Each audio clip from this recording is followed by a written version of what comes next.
या सरकारला ताळ्यावरती आणणं हे या निवडणुकीचं तुमचं काम असलं पाहिजे। नुसत्या बातम्या वाचणं आणि तुमच्या आयुष्यामध्ये ज्या काही घटना घडतायत त्याच्यामधनं फक्त नुसते हातबल होऊन हातावर हात ठेवून बसणं हे काही महाराष्ट्राचं काम नव्हे।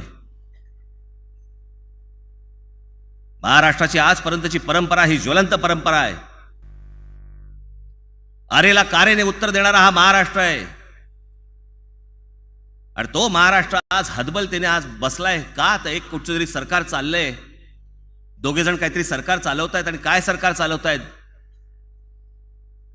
विषय काय, मध्येच एकदम उचकी येते, राजीनामे देऊन टाकू। अरे देऊन तर टाका, दिले तर नाहीच नाही शेवटपर्यंत।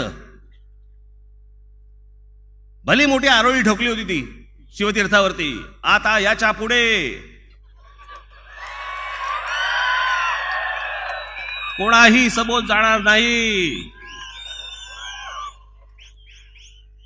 आमची इतकी वर्ष सडली आणि 124 वर अडली।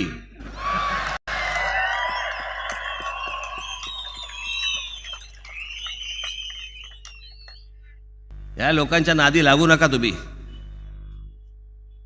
मी जो आज आलोय असं मला असं वाटतंय भारताच्या इतिहासात, जगाचं मला माहित नाही पण भारताच्या इतिहासात आजपर्यंत कोणत्याही राजकीय पक्षाने येऊन लोकांसमोर असं कधीही सांगितलं नसेल की मला विरोधी पक्षाची भूमिका बजवायची आहे म्हणून। जे जे तुमच्या समोर आजपर्यंत आले ते सांगत आले आम्हाला सत्तेचा सहभाग पाहिजे, आम्हाला सत्तेचा वाटा पाहिजे। मी सांगतोय मला तुमच्यासाठी लढण्यासाठी म्हणून एक खंबीर विरोधी पक्ष तिकडे उभा करायचा आहे।